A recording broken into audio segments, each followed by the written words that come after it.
Bonjour, je suis Stéphanie Baranco et bienvenue dans Paroles de femmes. Dans ce podcast, je donne la parole à des femmes au destin peu banal pour qu'elles nous parlent d'elles, de leur parcours, de leurs espoirs et de leurs doutes, de leur vision de la femme d'aujourd'hui, l'avenir. Puissent ces femmes vous inspirer, nous inspirer et inspirer nos générations futures. Elles se livrent sans tabou, avec le cœur. Je vous laisse avec elles. Voici leurs histoires. Place à Paroles de femmes, saison 3. Alors aujourd'hui, je reçois au micro de Paroles de femmes une femme multiple et en même temps unique. Elle a vécu 1000 vies, un parcours pas simple. C'est une litote, un parcours complexe. Elle en a tiré une force incroyable. Elle est où elle est aujourd'hui, qu'à la force de son travail, de son courage et de la foi en la vie. Sarah, bonjour. Bonjour et merci infiniment de ces prémices, chère Stéphanie. Oui, c'est bien résumé en quelques mots, en vérité. Bon, tu es émue aujourd'hui, je le sais. Très. Ça va bien se passer. Très. Sarah, pour commencer ce podcast, pour être honnête, je ne sais même pas vraiment où il va aller. On va se laisser guider par les énergies d'aujourd'hui. Si tu étais un moment de la journée, si tu étais une question que l'on ne pose jamais aux femmes, et si tu étais une couleur, lesquelles serais-tu ? Le moment de la journée, c'est le moment où je commence d'ailleurs mon ode à la vie. C'est très tôt le matin, je suis quelqu'un qui se lève vers 5 heures du matin et je rends grâce tous les matins d'être dans ce champ du monde extraordinaire. Une couleur, c'est un mélange de violet, mais un violet particulier, un violet un peu fané comme les roses qui sont sur cette table là derrière, mais qu'on ne voit pas puisque nous sommes sur du son. Ouais. Et une question qu'on ne pose jamais. Une question qu'on ne pose jamais à une femme. Pourquoi d'abord attends, tu vas trop vite? Pourquoi le violet? Pourquoi un violet un peu fané, c'est important? Parce que ça me rappelle des temps anciens, où cette couleur-là était la symbolique de ce théâtre qui m'a accueillie vers mes 20 ans. Il y avait dans ce vieux théâtre où j'ai fait mes premiers pas de comédienne, très hésitant, un très vieux rideau de scène. Et il avait cette couleur violet un peu passée. Et ce sont mes premiers souvenirs de grâce au théâtre. Les premiers moments où tu as ressenti de la joie? De l'intensité. D'accord. C'est marrant, avec le côté fané de la couleur, et toi tu parles d'intensité. Oui. C'est un premier souvenir. C'est un premier souvenir, oui. Reviens sur ton moment de la journée.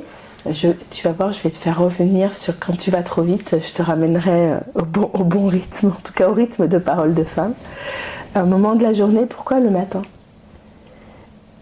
Alors c'est une question biologique en vérité, c'est mon rythme circadien.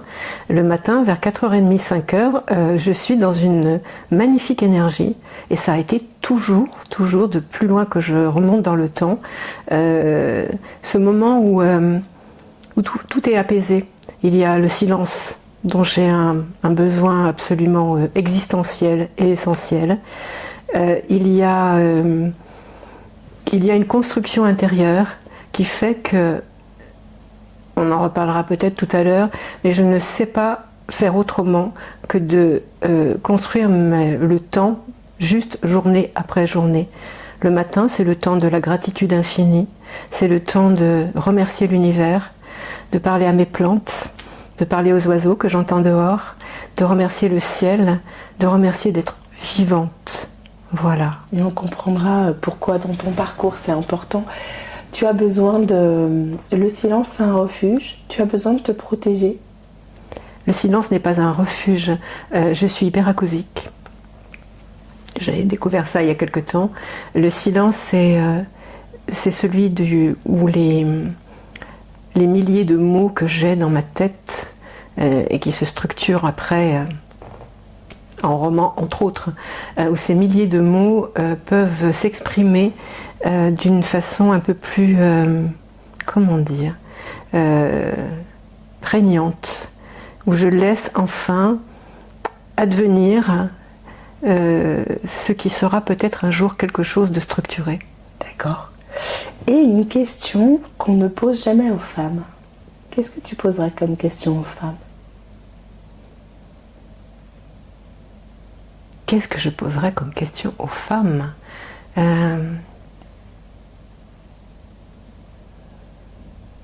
Vous sentez-vous impacté par le fait que l'on vous stigmatise comme femme? Ouais, c'est une vraie question. En tout cas, c'est une question à laquelle on essaie de répondre dans ce podcast. C'est difficile de te définir en quelques mots, tellement ton parcours est particulier. Et pour autant, j'aimerais, si toi, tu devais définir la Sarah d'aujourd'hui, tu dirais quoi en un mot? C'est une combattante. Ah, c'est un joli mot.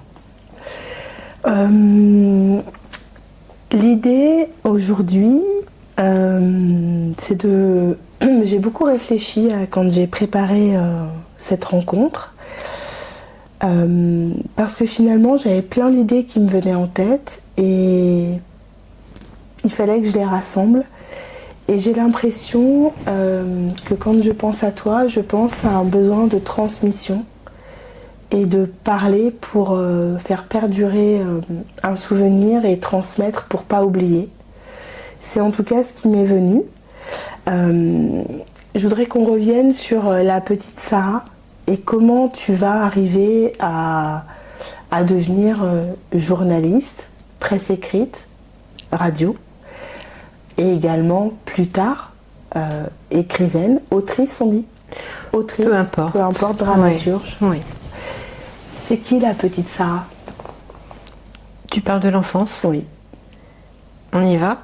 Oui. On y va vraiment? Bah oui. L'enfance, c'est l'enfance d'une enfant de déportée.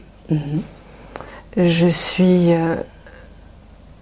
la fille d'un homme, Max Oling, qui a été déporté à Auschwitz alors qu'il avait 18 ans.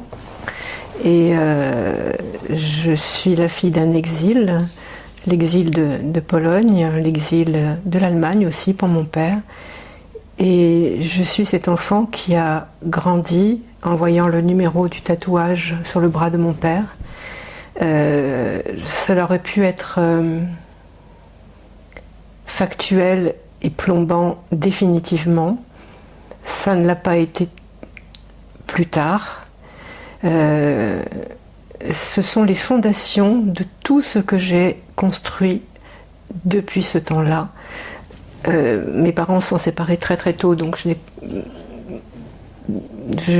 vais peu parler en fait de comment dire. Je n'ai pas envie de faire des révélations sensationnelles, ce n'est pas mon propos. Je l'ai fait dans des romans et je l'ai fait dans mon travail de transmission de mémoire. En revanche, lorsque j'ai pu prendre conscience que j'avais une responsabilité vis-à-vis du vivant, je venais d'une génération où il n'y avait que des morts. Il y a à peu près 60 membres de la famille Oling qui sont morts. Et ça veut dire qu'il n'y a pas de lieu où poser une mémoire. Il n'y a pas de maison de famille, il n'y a pas de photos, il n'y a même pas de cimetière, il n'y a pas de tombe. Je vais essayer d'arrêter avec tout ça quand même. Du coup, ce qui m'intéresse, c'est toi, comment tu perçois tout ça quand tu es petite? C'est quoi? C'est de te dire, j'ai un devoir de vie par rapport à tous ceux qui sont morts? Est-ce que tu portes cette responsabilité-là? Pleine et entière, mais c'est drôle parce que je reviens un instant sur une question que tu me posais tout à l'heure. Quand j'étais petite, le mot qui me revient, c'est silence. Le silence, la parole empêchée de mon père. Il ne m'a pas parlé, parce que c'est un indicible, parce que si une fois mon père m'a dit quelque chose, on peut aller jusque-là. On peut aller jusque-là. Mon père un jour m'a dit quelque chose, il m'a dit: si tu m'obliges à raconter, tu vas rentrer dans mes cauchemars. Et cette phrase m'a trotté dans la tête. Et c'est quand même fou parce que cette idée de transmission, il a fallu beaucoup de temps avant que je la mette en place, il a fallu que je survive d'abord. Mais lorsque j'ai commencé à prendre conscience que je devais faire quelque chose pour ces voix qui s'étaient éteintes et que je devais être leur voix. Je dis souvent que ma voix est un instrument, mais en fait ma voix, elle est aussi la transmission de fantômes auxquels je dois mémoire. Je vais essayer d'expliquer un peu mieux. J'ai commencé une mission chargée de mission au Centre d'histoire de la résistance et de la déportation à Lyon. Pendant une dizaine d'années, j'ai recueilli une centaine de témoignages dans toute la France, de résistants, de déportés et d'enfants cachés. Et c'est à travers leur propre voix que j'ai compris que j'étais un porte-voix. C'est-à-dire que leur parole qui était empêchée, ils pouvaient la confier à moi, qui était la fille de quelqu'un qui avait connu la même chose qu'eux. Du coup, c'était une façon de rendre aussi hommage à ton papa qui n'a pas pu parler. C'était aussi une façon de lui dire « J'entends ton silence, je ne vais pas le violer, pardon de l'expression. » Je me suis beaucoup libérée sur cette parole quand mon papa est décédé en 2002 parce que jusqu'à ce moment-là, j'étais la fille d'eux. Et je ne voulais pas je ne voulais ni le blesser, ni le mettre mal à l'aise, ni aller au-delà de ces barrières. Et ta maman? Je parle très peu de ma mère. Ma mère avait perdu la raison quand j'étais enfant. Tu l'as connue, ta maman? Oui, bien sûr. En fait, mes parents se sont séparés, j'avais quelques années. J'ai quitté Lyon pour Nice pour vivre avec ma mère qui vivait dans le noir et dans le silence. Nous allons encore parler de silence. Vraiment, c'est un maître mot chez toi. C'est un maître mot, c'est un chef d'orchestre absolument fou. Voilà. Et je suis devenue la mère de ma mère dès que j'avais mes 9 ans en fait. Ça a été l'objet de mon premier roman d'ailleurs, ça, Sarah pour mémoire, le tout premier. Je devais veiller sur cette femme qui parlait à des fantômes, dont acte. Oui, le silence est le maître mot et je n'ai de cesse depuis toutes ces années que de rendre ce silence assourdissant, de lui rendre mémoire. Le silence, on y reviendra après. Tu as pardonné à ta maman aujourd'hui, tout ça? Parce que on sent, enfin tu vas nous raconter après, mais c'est que le début là que tu es en train de dire de ton parcours. Là tu as 9 ans quand tu t'occupes de ta maman. 9-10 ans, oui, à peu près. Oui. J'ai une mémoire qui a explosé, il faut que je le confesse. Il y a beaucoup de choses que je ne pourrais pas dire parce que c'est une survie, une sauvegarde. Ma mémoire a explosé. Oui, ta mémoire a fait le tri, ce qui était trop douloureux. Tout à fait. Ouais. Comment se construit cette petite Sarah qui donc vit quand même avec un poids est-ce que tu comprends ce que ça veut dire le mot exil? Est-ce que à ce moment-là tu as la notion de la déportation, de la souffrance? Non. Absolument pas. Je comprends juste que cette famille elle a des fantômes. Il y a beaucoup de fantômes. Je ne veux pas rentrer dans les détails, en fait, non. Ça c'est très clair. Et je ne me souviens que très très peu de cette petite fille de 9 ans. Je me souviens de sa gravité. Je me souviens de sa peur abyssale que sa maman fasse un geste irréparable. Je me souviens de la responsabilité que j'avais vis-à-vis d'elle. Et je pense que c'est en t'en parlant d'ailleurs, Stéphanie, maintenant que ça me vient, que le fait que je me sente responsable de tout le monde, que je me sente une une responsabilité de veiller sur le bien-être de mes proches, de tous ceux que je rencontre, même si c'est un proche dans la seconde même de la fulgurance de la rencontre, le bien-être des autres, mais existentiel également. Je crois que ça vient de là. Mais je me souviens très peu de cette petite fille. J'essaye là dans l'instant de la remettre en mémoire. Tu vois, j'ai la main complètement crispée parce que j'essaye véritablement. Je me souviens très peu. Tu commences à avoir des souvenirs à partir de quelle période? L'adolescence ou le début de ta vie adulte? Souvenirs très hachés. Je ne veux pas trop parler de cette adolescence, mais je peux juste dire que quand j'avais 18, 19 ans, 20 ans, je chantais. Ça devient difficile là. Je chantais du Barbara dans les rues, je faisais la manche avec un ami qui jouait de la guitare dans les rues de Saint-Jean. À Lyon? Oui, où je vivais, donc où je survivais. Revenue de Nice? Oui, ma mère m'a fait revenir de Nice quand j'avais à l'âge où elle pouvait m'émanciper, pour qu'il n'y ait plus de responsabilité. Et voilà. Et je pense que mes premiers moments où j'ai entendu que j'avais quelque chose en moi, que j'avais des mondes, j'écrivais déjà des poèmes partout, tout le temps, sur les murs des lieux où j'habitais. Je me souviens, j'avais écrit une phrase de Rabindranath Tagore: je n'existe que dans la mesure où je suis pour les autres, à la limite être c'est aimer, en lettres rouges sur un des lieux où je survivais. On sent que c'est une période douloureuse de ta vie. C'est un manque, c'est le manque d'amour que tu vas compenser. C'est un terreau. Le manque d'amour, c'était quoi ce mot à l'époque? Ça voulait dire quoi? Je ne sais même pas si tu savais ce que voulait dire aimer, finalement. Je savais juste que je devais vivre jusqu'au jour d'après. Et c'est devenu en fait mon mantra depuis d'ailleurs. Je savais juste que je devais vivre jusqu'au jour d'après. J'ai connu ce que tant de femmes ont connu.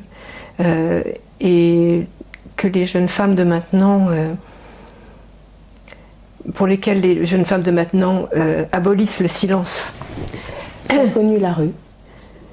Quelque temps. Et je voudrais que tu me parles de ça. Je voudrais que tu me parles d'être une femme dans la rue. C'est difficile. Je ne veux pas.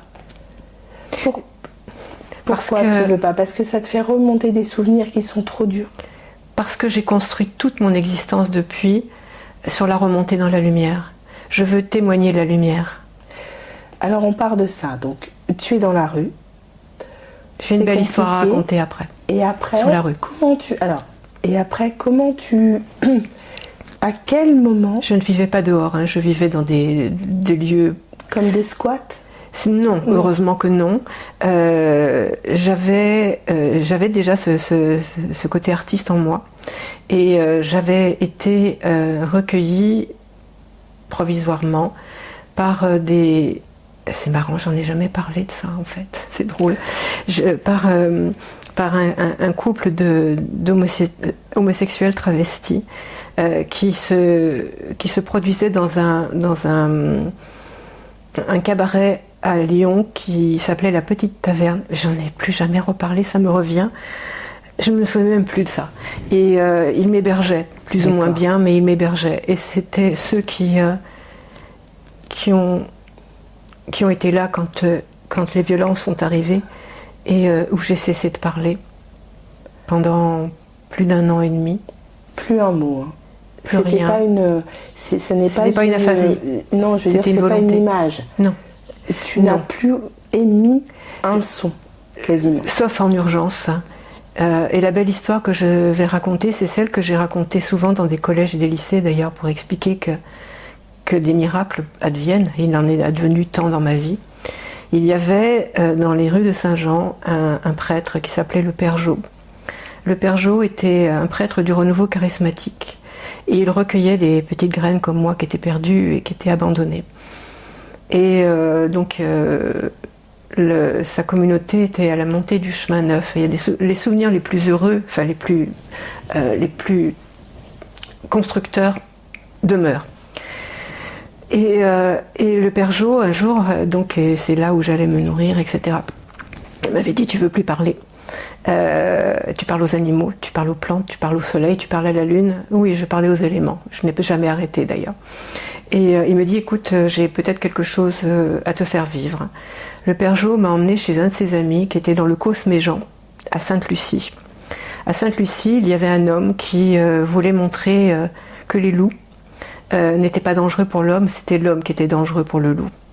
Et il avait une meute de loups qui vivaient en contrebas, donc dans une espèce d'immense enclos. Les humains ne pouvaient les voir que d'en haut, c'est-à-dire D'accord. justement pour... Et quand un vieux loup va mourir, il est chassé de la meute. C'est ainsi, c'est la structuration de la meute. Le père Jo me dit, voilà, je t'emmène ici parce que tu es dans la rébellion, que tu ne veux plus parler aux humains, que tu parles aux animaux. Il y a peut-être là quelqu'un qui t'attend, quelqu'un qui n'est pas humain mais qui t'attend. Simplement, c'est une expérience dangereuse. Est-ce que tu veux la vivre? J'étais dans la rébellion, j'ai dit, mais de toute façon, j'avais plus rien à perdre. T'avais quel âge là? 20 ans. 20 ans. ans. 20 ans à peu près, hein, je situe Oui, mal, mais à peu près. oui. Et je lui dis, mais bien sûr que je veux y aller. Et il me dit, par contre, tu vas te mettre à quatre pattes. Et tu vas surtout pas le regarder, parce que tu vas lui faire peur. Je rentre dans l'enclos, ça recommence. Je rentre dans l'enclos, je vois ce vieux loup avancer vers moi, et je le regarde de toutes mes forces. Et il pose sa tête sur mon... sur mon épaule, et je l'enserre. Il m'a rendu le monde. Il m'a rendu le monde. Et depuis cette remontée vers la lumière, je la dois à ce vieux loup gardien. J'ai dit toujours que maintenant je sais que c'est une expérience chamanique, certes, mais j'ai un loup gardien en moi. Et la part la plus résonante, entre guillemets, que j'ai en moi, celle qui me fait dire, parce que je ne vois pas le mal chez les autres, qui me fait dire qu'il faut quand même que je sois attentive et sérieuse, c'est mon instinct de mon vieux loup gardien. C'est à partir de ce moment-là que les choses vont changer pour toi. Oui. Là, tu prends conscience que vivre, ça peut être beau. Que j'ai peut-être une importance pour ce monde. Que peut-être, oui. Ce peut-être commence à être tracé. Et c'est là c'est la graine qui est plantée. C'est là qu'intervient un autre personnage qui m'avait entendu chanter du Barbara dans la rue. Et qui vient à moi et qui avait un théâtre, un petit théâtre. Et qui me dit, t'as quelque chose, petite. Tu as quelque chose. Je voudrais te faire vivre quelque chose.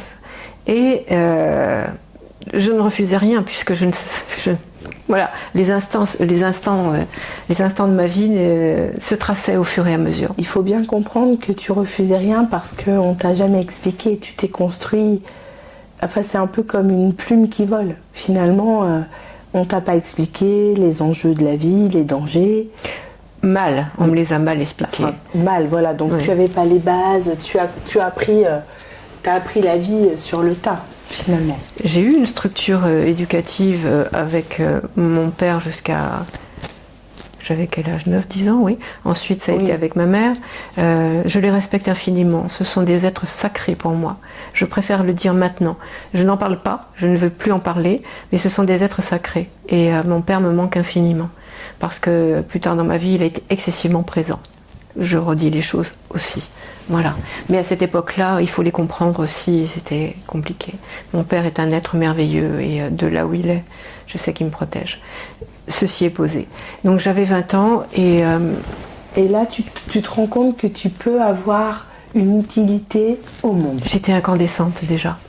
J'étais déjà incandescente. Il y avait déjà en moi ce feu de l'artiste en devenir. Et donc ce personnage me dit... j'ai un rôle pour toi dans une pièce de théâtre qu'on est en train de monter. Pourquoi pas? Et donc, et c'est là que commence l'aventure de cette pièce de théâtre qui s'appelait Monsieur Fugue ou le mal de terre de Liliane Atlan, qui raconte l'histoire, c'est quand même pas rien, qui raconte l'histoire d'un monsieur qui s'appelle Monsieur Fugue et qui est un des nazis qui doit conduire dans un camion les derniers enfants du ghetto de Varsovie. Ma mère était du ghetto de Cracovie. jusqu'à ce que les enfants avaient nommé bourg pourri, c'est-à-dire Pichipoi, c'est-à-dire le camp de concentration d'Auschwitz. Ce monsieur Fugue, et ses enfants, dans ce camion, vont créer cet homme incroyable, touché par la grâce, on va dire, dans cette pièce de théâtre, et j'ai été l'un de ses enfants, va leur dérouler tout le cours de leur existence, en les faisant rêver jusqu'au moment final. Et j'ai joué dans cette pièce, et je pense qu'elle est fondatrice de tout ce que j'ai fait sur mon travail de transmission de mémoire après. Et aussi le fait que le théâtre a été fondateur de ma reconstruction. Tu sais, ici c'est un podcast qui parle de femmes.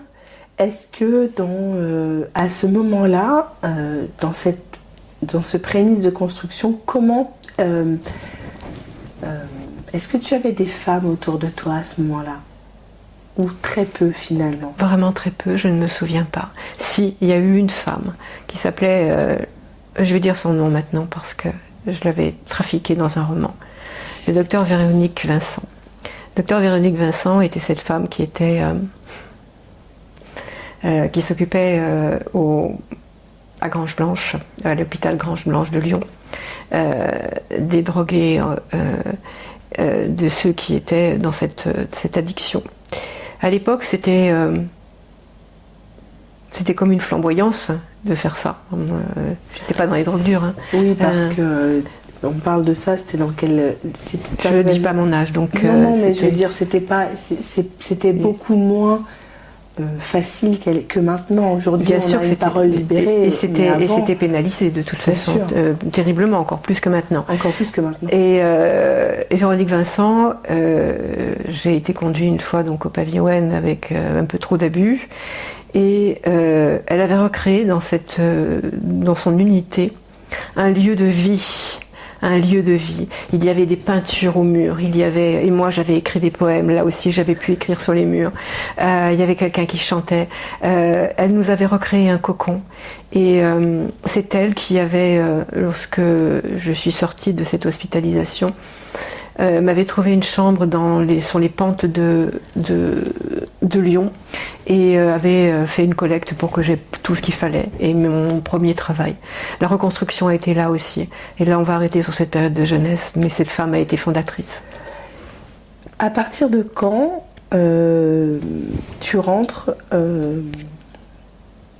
pour transmettre, il faut quand même avoir conscience de ce qu'on a à transmettre. Bien sûr. À partir de quand d'abord tu reparles et cette bascule se fait et que tu deviens... tu commences par quoi? Journaliste? Alors je commence par écrivaine. Je commence à écrire. J'ai écrit toute ma vie. J'ai encore des poèmes que j'écrivais fiévreusement. J'avais 16, 17, 18 ans, toujours. Ça t'a construit ça. Ah mais c'est la construction. Mon père parlait plusieurs langues. Il parlait le yiddish, l'allemand, plein de langues, plus difficilement le français. Et oui, puisqu'il est arrivé des camps de concentration, il avait 21 ans. Ah oui. Donc donc la langue française, pour moi, je voulais l'honorer. J'avais conscience déjà qu'il y avait, encore une fois, c'est ce que je disais, c'est fou des mondes en moi. Et on en était. C'était quoi la question, pardon? La question, c'était à partir ton premier travail. Donc tu commences cette reconstruction avec la pièce de théâtre, voilà. Avec ce docteur qui t'aide aussi. Oui, ça y est, je reviens au fil. On est sur vraiment la construction. Une fois que tu commences à te construire, tu as ta base, ton papa qui est toujours là aussi pour t'épauler. Et comment tu arrives à ton premier travail de journaliste? Alors, là aussi, j'ai commencé par passer, je n'avais qu'un certificat d'études en tout et pour tout. J'ai passé l'équivalent du bac en cours du soir, avec mention.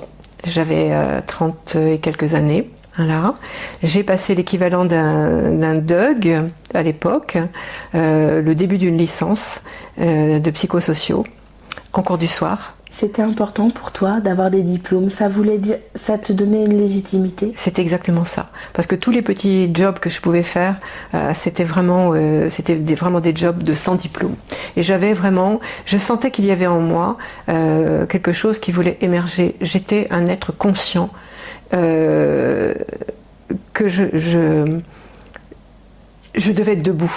je devais être quelqu'un de debout. Et je n'ai jamais cessé d'être debout depuis d'ailleurs. C'est ce qui te sauve. Ah mais la construction, elle est là. Oui. Donc là, ça a été ça. J'ai réussi donc tous ces examens tout en faisant des jobs en attendant. Et puis, je voulais rendre mémoire. Et j'avais conscience que ma voix avait quelque chose qui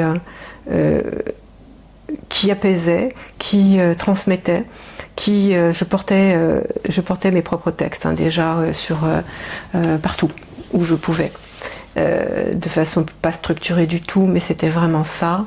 Et l'histoire du tatouage sur le bras de mon père m'est ressauté à la figure. Il y a dû y avoir des événements dont je me souviens pas à l'époque, mais qui ont dû mettre en mémoire la stigmatisation autour de la déportation. Et avant de devenir journaliste, j'ai commencé déjà à me dire mais comment je pourrais faire. Et j'écoutais beaucoup de radio, beaucoup. Et Comment je pourrais faire, mais pas. C'était comment je pourrais faire pour honorer ces mémoires. C'est tout à fait ça. Pour parler à la place de. Enfin, pour porter leur voix à toutes ces personnes, c'est important de revenir là-dessus. Et il y avait les négationnistes qui étaient excessivement puissants. Ceux qui niaient ce qui était advenu, ce que j'appelle des chiffonniers de la mémoire maintenant. Et je sentais en moi. Je suis devenue une rebelle, là, d'une certaine façon. Un combat. Ah oui, c'était une combattante. Ah, une warrior, oui, vraiment. Ouais. Mais avec de nobles armes, vraiment. Oui. Et j'ai fait une première visite au Centre d'histoire de la résistance et de la déportation, et je me suis dit, là est ma place, et il faut que je trouve comment. Donc, je suis allée voir à l'époque Sabine Zentoun, qui était donc la directrice du centre d'histoire à l'époque, et je lui ai dit voilà, je suis fille de déportés. Ceci étant posé, je ne suis pas une victime moi-même, je suis une fille de victime, mais je n'en suis pas une, et je veux porter haut cette mémoire. Comment puis-je faire? Et elle mettait en place déjà ce recueil de témoignages. Et j'ai commencé à ce moment-là. J'ai un problème avec les dates, mais ça n'a pas d'importance. Non. Et je n'ai jamais. Alors c'est très étrange en fait, et ça perdure. Je ne sais jamais comment je vais faire, mais je sais que je vais y arriver. Comment tu l'expliques ça? C'est une foi que tu as en toi, alors mon vieux loup gardien. Entre autres. Oui, c'est une foi que tu as en toi alors que... Non, c'est pas une foi. C'est autre chose. C'est quelque chose qui est difficile à nommer. C'est une responsabilité. Je suis quelqu'un de responsable de ce que je suis devenue. Et à l'époque, j'étais responsable de ce que j'allais devenir. Ce n'est pas de l'orgueil, c'est de la fierté. Fierté, ça n'a rien à voir. Ah oui? Tu es fière de toi? C'est une question que j'allais te poser plus tard, mais on peut en parler maintenant. Tu es fière d'avoir pas de moi, mais de ce que j'ai. Voilà, oui. D'avoir réussi à porter ce message que tu portes encore aujourd'hui. Je suis fière d'honorer la mémoire de ceux qu'on oublie. Et je ne parle plus maintenant de la déportation, puisque ce travail de transmission de mémoire, j'ai commencé tant que mon père était vivant par la transmission de mémoire de la déportation, oui c'est ça, en 2002. Et puis j'ai commencé à relier mon expérience du théâtre, mon expérience de journaliste, et là je te raconterai ensuite comment je suis devenue journaliste, ou je peux le faire maintenant d'ailleurs. Oui. Je vais le faire maintenant. Début des radios libres. J'ai toujours cette urgence en moi. Je suis quelqu'un qui est en urgence et en incandescence. Je me suis dit, il y a quelque chose à faire. Toujours pareil. Transmettre la mémoire, je trouverai une solution. Mais je pense que par la radio, ça peut être une bonne idée. Je suis allée voir une radio libre à l'époque. Je suis allée voir RJL, qui était dans une petite, des petits studios. J'arrive là-bas. Alors, j'ai quelque chose qui me porte, c'est le culot. J'arrive là-bas et je leur dis, voilà, je voudrais intervenir comme journaliste, alors je ne l'étais toujours pas. Je voudrais faire quelque chose ici. Interviewer des personnes influentes, interviewer des personnes qui portent une parole sur Lyon, des politiques d'ailleurs, entre autres, ce que j'ai fait. Donc on me dit, oulala, mais c'est du bénévolat. Je dis, ouh, pas de problème. Ma vie est entièrement, ou presque, faite de bénévolat. Je dis, mais c'est pas un problème, je peux me mettre à votre service, c'est important. Et j'arrive dans le studio pour la première émission. J'en ai des interviews, j'en ai des tonnes d'ailleurs. Et ils avaient du matériel que je n'avais jamais vu de ma vie, bien sûr. Il y avait un studio d'enregistrement derrière, il y avait le plateau devant, et les micros. J'ai dit, écoutez, ce matériel, moi je le connais pas, il est un peu ancien. Est-ce que vous pouvez m'expliquer? C'est ça le culot. C'est ça le culot. Et donc ils m'ont dit, oui, c'est vrai, on est un peu modeste, mais voilà, tu mets le casque, c'est vrai que c'est pas le top du top, mais bon. Et j'ai commencé pendant 2 ou 3 ans, oui. J'avais même fait des directs entre Israël et la France. D'accord. Premier travail de journaliste qui n'en était pas. Deuxième travail de journaliste qui n'en était pas. J'ai ma carte de presse depuis. C'est une manière aussi de légitimiser finalement, de dire ça. Rien n'est anodin dans ce podcast. Non. Le fait d'avoir ta carte de journaliste, c'est aussi ouais. C'est comme si... légitimité. Une légitimisation finalement de ce que tu fais. Tu commences par la fenêtre. Ah mais puis je rentre par la fenêtre, oui, c'est sûr. Tu rentres par la fenêtre, oui. Et finalement...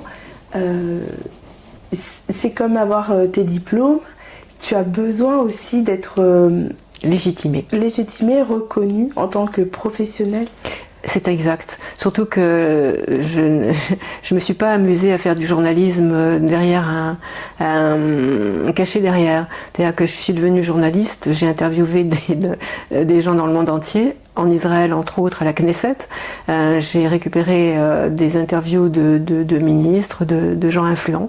J'en ai d'ailleurs fait un livre de grands entretiens qui est paru il y a quelques années, qui s'appelle Entre Orient et Occident, de la complexité du monde, où j'ai interviewé des dizaines de personnes influentes, dont Raymond Barre, dont Gérard Collomb. On mettra les références, on mettra ta biographie lorsque ça paraîtra. Synthétique. Non, mais il y a de quoi faire. On mettra un lien pour que les gens puissent découvrir ton travail. Comme tout le monde, j'ai un stage, j'ai un site, j'ai pour ça, Facebook, il y a tout ce qu'il faut. Et donc, alors, pour devenir journaliste, alors ça aussi c'est une autre histoire. J'avais des amis qui vivaient en Israël. Et je suis allée là-bas parce qu'il y avait eu un drame qui s'était passé à Hébron il y a assez longtemps. Et je m'étais dit, c'est peut-être comme ça que je peux couvrir mon premier travail de journaliste de terrain. Pourquoi pas, n'est-ce pas? Et donc j'arrive là-bas, pardon, j'ai touché le micro. J'arrive là-bas en Israël et donc il y avait encore à l'époque les territoires occupés, donc on ne pouvait pas rentrer. Mes amis m'avaient trouvé un interprète qui allait rendre compte, alors ça c'est aussi, alors là ça va amuser pas mal de monde, qui devait rendre compte, qui devait me traduire, donc puisqu'on avait un chauffeur qui était arabe et moi je ne parlais pas l'arabe, et donc on avait un interprète entre anglais et arabe, et on m'avait donné ce qui s'appelle un caméscope à l'époque, on m'avait expliqué ce que c'était, et voilà, et donc j'arrive dans la voiture. On traversait des territoires occupés où il fallait se coucher dans la voiture pour pas montrer que je filmais. La seule chose que j'avais oubliée, c'est que dans un caméscope, il y a un obturateur. C'est-à-dire que toute la partie où j'étais donc en train de filmer important tous les territoires occupés, ce qui se passait, c'était blanc. Voilà, et on arrive chez donc mon premier grand article, quelqu'un qui s'appelait Abou Ahmed Abdel Fattah Abou Zina, je n'ai jamais oublié son nom, un vieux patriarche qui habitait sur les hauteurs de Hébron et qui donc me recevait, une journaliste française.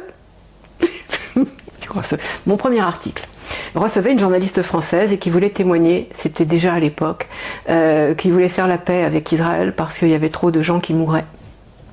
Et il voulait que ses enfants puissent aller à l'université. Ça a été très, très étonnant parce qu'ils avaient cuit un mouton. Je ne mange pas de viande, mais bon, c'était comme ça. Ils avaient cuit un mouton et il y avait donc ils m'attendaient vraiment comme c'était, je venais transmettre leurs paroles. Et lorsqu'on arrive, et là heureusement le caméscope a marché puisqu'il n'y avait plus l'obturateur et que j'étais plus par terre. Donc ça, les images, je les ai, il va falloir un jour qu'elles ressortent. Et donc, il y avait les femmes derrière, voilées, et moi j'étais, donc on me fait asseoir à table en face du patriarche, il y a l'interprète à côté, il y avait juste un énorme plat, il faut des anecdotes de temps en temps. Et il n'y avait pas de couvert, il n'y avait rien. Et le patriarche me fait le geste de manger. Et je dis à l'interprète, mais je fais comment, il n'y a pas de couvert? Il me dit, tu plonges la main dedans et tu mets pas la main gauche, s'il te plaît. Je dis, mais je peux pas. Et il me dit, si tu ne fais pas ça, c'est terminé. Voilà, ça ce sont les anecdotes de journalistes. J'écris mon papier, je rentre en France. Et je fais le tour des rédactions en disant, je suis journaliste, voilà, je reviens du Moyen-Orient, j'ai fait un article, personne ne me le prend. Et j'arrive à Tribune Juive à l'époque, qui me disent, bon, non, on peut pas te prendre ton papier, mais on veut bien te prendre comme correspondante, pour l'instant on peut rien faire d'autre. Pendant un an, ils ont attendu ma carte de presse. Je leur disais, mais je vais vous l'envoyer, je vais vous l'envoyer, je vais vous l'envoyer. Et je n'avais pas de carte de presse. Et j'ai été correspondante sur ce, comment dire, comment on peut appeler ça, cette mystification de mon culot. C'est comme ça que je suis devenue journaliste. Et tu sais, ici, j'aimerais que tu me parles par rapport à, ça c'est ton parcours, mais est-ce que tu as senti à ce moment-là, j'aimerais qu'on parle de la femme. Tu te caches derrière des anecdotes, c'est très chouette. Moi j'aimerais que tu me parles un peu de toi en tant que femme.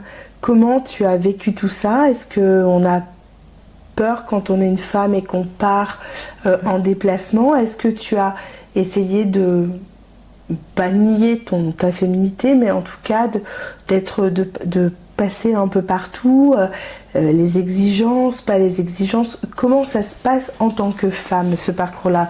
Je te demanderai pas en tant qu'adolescente, on a bien compris, on imagine tout à fait, mais là, une fois que tu as repris du poil de la bête, que tu t'affirmes, que tu t'assumes, que tu as ce besoin de transmettre, comment ça se passe quand on est une femme et qu'on se construit de la sorte? J'ai deux prénoms. Mon prénom que mon père m'a donné, parce qu'il voulait un prénom français absolument, Sylviane. Et j'ai le prénom de la remontée vers la lumière qui est Sarah. Sylviane est d'une timidité maladive. Sylviane ne se voit pas comme elle est. Sylviane n'a pas conscience vraiment de qui elle est. De sa valeur? De son physique, de sa valeur. Et elle a créé le personnage de Sarah, la guerrière. Dans un de mes romans qui s'appelle Tes absents tu nommeras, j'avais créé Élise et Léa. Et c'est pareil, c'est-à-dire que Sylviane ne fait pas de bruit. Sarah conquiert le monde. Sylviane a eu peur des violences qu'elle a subies, qui ont nié sa féminité. Puisque tu me poses des questions, je te réponds. Sarah ne laisse pas... Sarah se met un bouclier de protection pour ne pas être agressée. Je suis désolée, je ne sais pas comment... Ouais, je comprends, mais c'est... C'est peut-être pas ça la question que tu me poses. On va là où tu as envie d'aller. Mais il faut juste... on a un temps qui est malheureusement court, et du coup, je voudrais vraiment qu'on puisse aller voir vers ce que toi, tu ressens en tant que femme par rapport à tout ça. Et là, on comprend déjà mieux, effectivement, ces deux personnalités. Une qui vient finalement protéger, qui vient aider l'autre. C'est ça. À survivre. C'est ça. Mais maintenant, ça va beaucoup mieux, en fait. Maintenant, le fait, justement, de faire des lectures, d'avoir été sur scène, au théâtre, etc., ça va mieux. C'est-à-dire que je pose un regard... aimant. Oui, maintenant, oui. Oui. Maintenant, oui. Maintenant, et un peu... plus doux. Pardon? Plus doux. Oui. Oui. Oui. Maintenant, oui. Ta voix change. Et c'est ça qui est intéressant à remarquer. J'espère que vous l'entendrez, vous qui nous écoutez aujourd'hui. Mais effectivement, ta voix change, ton corps se pose différemment également. On sent qu'il y a beaucoup de souffrance chez Sylviane et que ton personnage public de Sarah se veut très fort, mais voilà, il ne faut pas aller... c'est les deux qui sont toi, en fait. C'est juste. Tu as... est-ce que le fait d'avoir choisi un métier de scène d'images et de mots, c'est aussi pour guérir, pour soigner à la fois le passé de ta famille qui a été triste, très triste, ton passé à toi qui n'a pas été l'enfance, je pense, la plus heureuse du monde, peut-être pas la pire, mais en tout cas, qui a été quand même assez complexe. Est-ce que finalement le fait de passer sur une scène et de prendre la lumière au nom des autres, mais aussi au nom de toi, c'était ce moyen-là pour toi de te construire et d'arriver finalement à un épanouissement? Alors là, c'est la femme qui va parler justement. Ce que je veux dire, c'est que à partir du moment où on a la conscience de ce que l'on est ou de ce que l'on est devenu, on devient responsable de ce que l'on projette. Et désormais, je porte en moi une lumière, une espèce de grâce qui m'est advenue. Je dis toujours que j'ai beaucoup de chance. Je répète comme un mantra que j'ai beaucoup de chance. Parce qu'après toutes ces épreuves qu'on a effleurées, est advenue la remontée. Et cette remontée, elle s'accompagne à chaque fois de signes de grâce. Je fais des rencontres magnifiques. Je vais à la rencontre tout le temps. L'altérité est ma maison. Comme celle que nous avons faite toutes les deux. Il y a quelque temps. Voilà. Écrire, ça représente quoi pour toi? Mais c'est ma construction, mais c'est ma maison, c'est mon monde, c'est ma légitimité un peu. C'est aller vers l'autre, c'est créer des passerelles, c'est transmettre la beauté de ce monde aussi, c'est transcender mon imaginaire. C'est une forme de liberté. Absolue. Ouais. Absolue, bien sûr. Est-ce que c'est une forme de liberté? La liberté, si on fait un parallèle un peu facile, celle dont a été privée les femmes des camps, est-ce que c'est aussi une manière de crier à l'existence qu'on peut s'en sortir et on peut être libre? C'est une façon de remercier l'existence de m'avoir permis d'entendre ces magnifiques passerelles de reliance, de me sentir... J'ai perdu un enfant à la naissance. Et cet enfant, que j'ai nommé David, est comme un battement d'ailes permanent, comme cet ange tutélaire qui me fait dire que oui, le champ des possibles est infini. Quand on a repris conscience que nous avions une toute petite goutte d'éternité sur cette terre. On parle justement de... Tu viens parler de ton fils. Et l'amour dans ta vie. Quand on est un peu malmené, un peu abîmé, tu parles beaucoup de l'amour que tu as pour ton papa et pour ta maman. Pour ton papa beaucoup, tu en parles souvent. On arrive à aimer, à faire confiance. L'amour au sens large. Oh oui. L'amour, oui. l'amitié, l'amour oui. d'un homme, l'amour... L'amour d'un homme, je l'ai connu. Je l'ai connu. J'ai des amitiés sublimes. On y arrive, malgré ce qu'on vit. C'est ça le message que tu veux faire passer aussi. Le message que je veux faire passer est un peu compliqué parce qu'en fait, il y a une part de ma vie de femme qui a été brisée définitivement, pour être très clair, par la violence que j'ai subie, et on n'en dira pas plus, mais j'étais très jeune. Et ça a cassé physiquement quelque chose que je n'ai jamais réussi à transcender. Mais il y a en moi un tel absolu besoin de tendresse. J'ai des amis, j'ai des fondations avec l'amitié. Des fondations, parce que lorsque l'amitié c'est une forme d'amour absolu. Ah oui. Et j'en ai peu, mais c'est magnifique. Magnifique parce que nous sommes des créateurs en amitié. Nous créons des mondes là aussi. J'ai des projets avec des amis. Tu as besoin On a besoin d'amour. Tu as besoin d'amour. J'en manque tellement. Pardon. Oui, j'en manque. Un peu. Non, c'est faux. Tu as dit tellement. C'est marrant, tu t'autorises pas. Je ne veux pas être indécente ni impudique. C'est de l'impudeur de dire qu'on manque d'amour? Je sais pas, ça veut dire être quand même sur une confidence un peu impudique, non? Je ne sais pas. C'est ça, en fait, voilà, tu as une clé, Stéphanie. Toujours être digne, droite, debout. C'est fatigant parfois. Et c'est une vraie réflexion de dire, je manque d'amour, j'ai besoin de tendresse. Moi je crois plutôt que c'est plutôt pour toi comme un aveu de faiblesse et que tu ne t'autorises pas à être faible alors que c'est juste un état de fait. On peut dire je suis très heureuse et je manque parfois de quelque chose.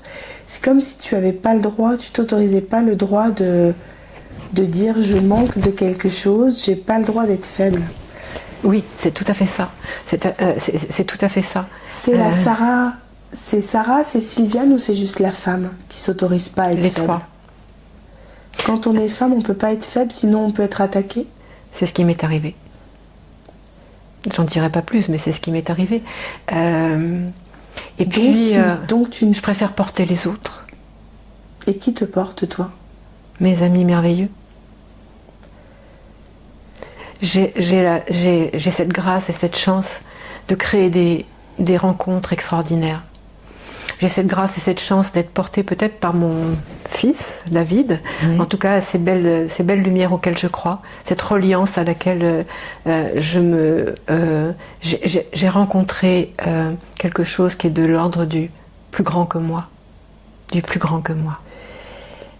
Tu as vu les pierres qu'on a ici? J'ai vu les pierres, ouais.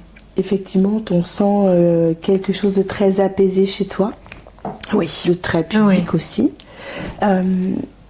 Dans ton parcours de vie, ça a signifié quoi d'être une femme? Est-ce que tu as senti qu'il fallait en faire plus? Ou est-ce que c'était ou pas tant, finalement, c'était plus pour toi que tu avais besoin d'avoir tes diplômes, que tu avais besoin... Finalement, ton besoin d'être reconnu, c'était pour te nourrir toi, ou parce que par rapport aux autres, tu avais ce besoin-là? Au départ, être une femme a été mon malheur. Ensuite, être une femme a été portée comme une oriflamme le fait que cela devait avoir un sens puissant. Non pas en opposition ou en antagonisme avec un homme, loin de là, mais montrer que être à sa juste place. Et depuis quelque temps, je revendique la légitimité d'être à ma juste place d'être humain dans ce monde, dans un monde complexe, où les femmes et les hommes parfois se heurtent violemment, où l'amour peut être destructeur, où des femmes sont agressées, des hommes aussi, mais... C'est important de le souligner, hein. Des hommes aussi, je suis d'accord avec bien sûr, évidemment.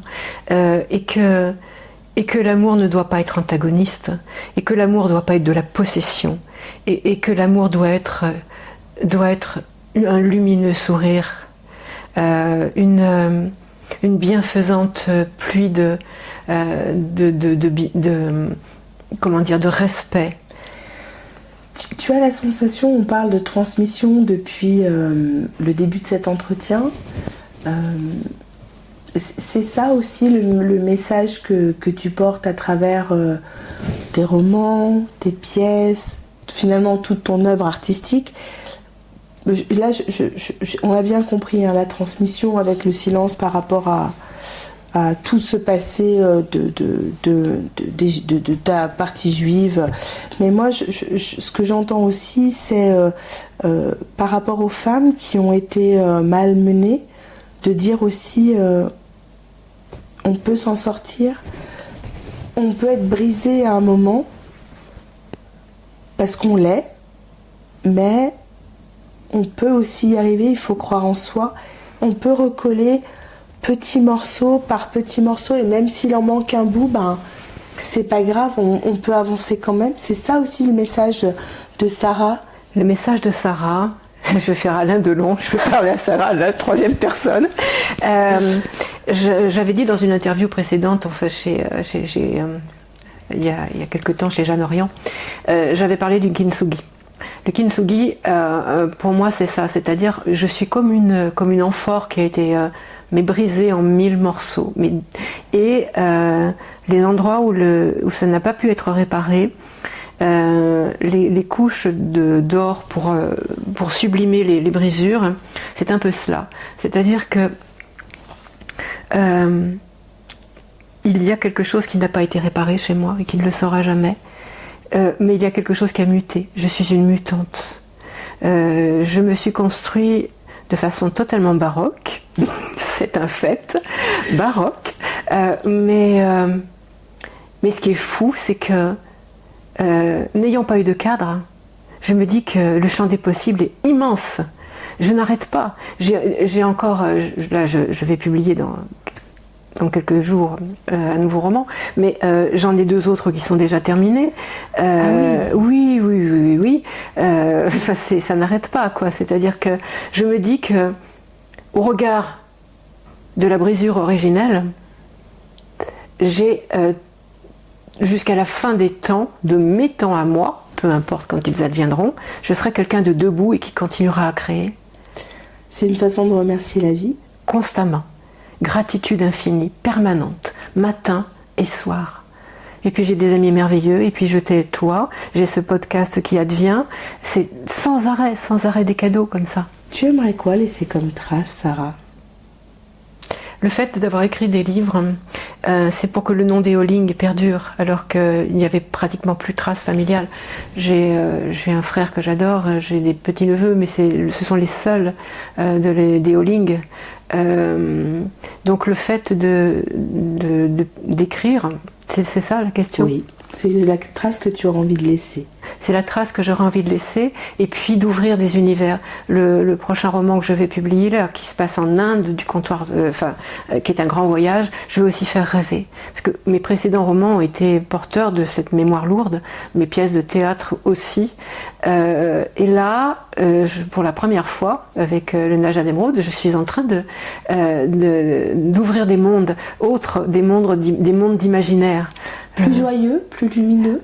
Lumineux, c'est une malédiction qui s'abat sur des enfants par la faute des pères, mais ça mêle le kathakali, ça mêle la danse indienne, ça mêle les dieux, ça mêle le destin, ça mêle l'Inde dans toute sa complexité culturelle et cultuelle, mais on voyage. Tu as besoin de liberté. Je suis liberté. Tu l'incarnes. En tout cas, je tends vers. Je tends vers.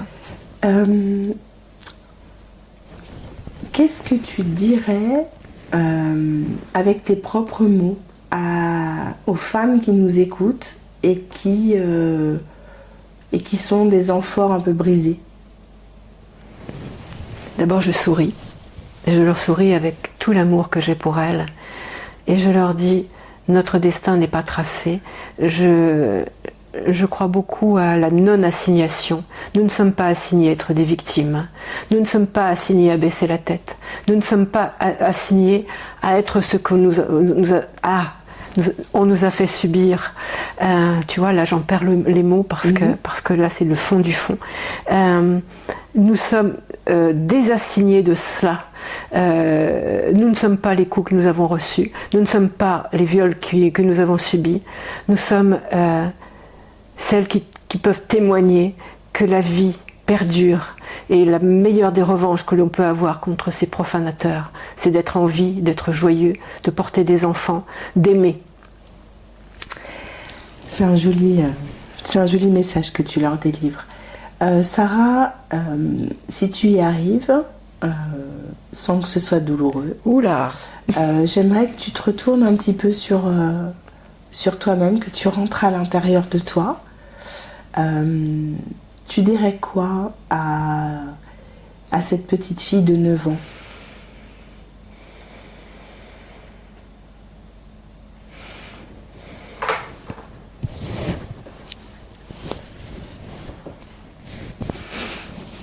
c'est comme tu essayes. Si tu n'y arrives pas, c'est pas grave, elle entendra les mots au-delà de ça, mais... Je lui dirais, nous allons y arriver. Un jour, tu vas rencontrer ce loup gardien. Un jour, tu vas rencontrer ces amis merveilleux. Pour l'instant, tu ne sais pas. Pour l'instant, tu n'es que dans la protection de ta maman. Pour l'instant, tu es une petite fille qui n'a pas pu être une enfant. Tu vas traverser des drames, mais tu vas voir après, mon Dieu, après. Comme ça va être beau la remontée. Et puis un jour, tu te trouveras devant Stéphanie Baranco, les mains serrées sur une pierre parce que tu as les larmes qui montent, et tu lui diras infiniment merci pour avoir permis de retourner voir cette petite fille et de lui dire que tu lui tends la main. Tu l'aimes, cette petite fille? Tu es fière d'elle? Tu la connais pas? Tu es fière qu'elle ait réussi à traverser tout ce qu'elle a traversé? Et elle n'a pas terminé. Non. Et à ton papa, tu lui dirais quoi? Mais je lui parle tous les jours. Ah alors bonjour papa. Il est là vers mon bureau tous les matins et tous les soirs. Je lui dis veille sur moi s'il te plaît. Et à ta maman, tu lui parles un peu? Ou c'est plus difficile? C'est beaucoup plus difficile. Tu lui dirais quoi à ta maman? Je te pardonne. On termine, Sarah, avec la dernière question traditionnelle de Parole de femme. Sarah, pour toi, c'est quoi être une femme en 2025? C'est être debout. C'est être debout. C'est se dire que rien ne nous est interdit à partir du moment où on est dans la noblesse des actes. Il n'y a pas d'assignation, encore une fois. Quoi qu'il advienne, il n'y a pas d'assignation. Nous pouvons nous désassigner de la place où parfois on nous impose de rester. Il n'y a pas de combat non plus contre les hommes. Il y a au contraire une alliance possible. Il n'y a pas de métier qui nous soit interdit. C'est nous-mêmes qui nous créons des barrières. Donc il faut faire voler les barrières en éclats. Mais dans la lumière, toujours dans la lumière, et le respect infini. Ben voilà, on termine comme ça. Ça te va? Oui. Oui. C'était plein d'émotions. Merci beaucoup de t'être confiée. Merci d'avoir revisité cette partie de toi qu'on connaît peut-être un petit peu moins. Certes. Et je pense que ça va inspirer beaucoup d'autres femmes. Merci à toi et je te dis à très bientôt. Merci infiniment. J'espère ne pas avoir été impudique, effectivement. Tu ne l'es pas. À très bientôt, Sarah. À très bientôt.